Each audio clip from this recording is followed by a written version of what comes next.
Hi കൂട്ടുകാരെ, ഞാനിവിടെ ഒരു കൂരകം ഉഴുന്നും ചേർത്ത് ഒരു ദോശ ഉണ്ടാക്കാൻ പോവുകയാണ്. ഞാനതിന് വേണ്ട കൂരകം ഉഴുന്നും കൂടാണ്. നമ്മുടെ കൂരകം ഒരു നാഴിക്ക് അളന്നല്ലേ നമ്മൾ അരി ഇടുന്നത്. അതുപോലെ ഒരു മുക്കാൽ കൂര ഇടുമെങ്കിൽ ഞാനിപ്പോൾ ഒരു നാഴിക്ക് മുക്കാൽ നാഴി കൂരകം ഒരു അര ഉഴുന്നൂടാണ് ഇട്ടേക്കുന്നത്. അപ്പോൾ ഞാനിത് കുതിർക്കാൻ വയ്ക്കുകയാണ്. അപ്പോൾ ഞാൻ ഒരു ഉച്ചയ്ക്കാണ് ഇത് വെള്ളത്തിലിടുന്നത്. കുതിർന്നിട്ട് വൈകുന്നേരം ഞാനിത് അരച്ച് വയ്ക്കും. അപ്പോൾ നാളെ നമുക്ക് കൂര കൊണ്ട് ഒരു ദോശ ഉണ്ടാക്കാം. നമ്മുടെ ഇവിടെ കുവരകെന്നും പറയും, ചിലർ കുവരകെന്ന് പറയും, ഇവിടെ കുവരകം എന്നാണ് പറയുന്നത്. പിന്നെ റാഗി എന്നും പറയാറുണ്ട്.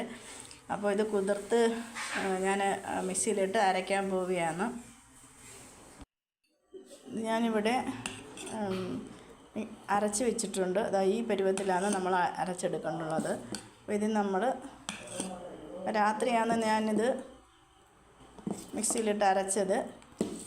അപ്പോൾ നാളെ രാവിലെ നമുക്ക് റാഗി കൊണ്ട് ദോശ ഉണ്ടാക്കാം.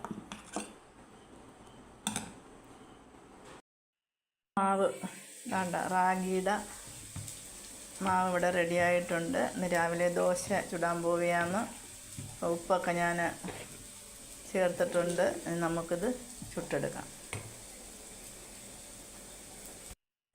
ഇവിടെ ഞാൻ പേപ്പർ പോലെ ചുട്ടെടുത്തിട്ടുണ്ട്.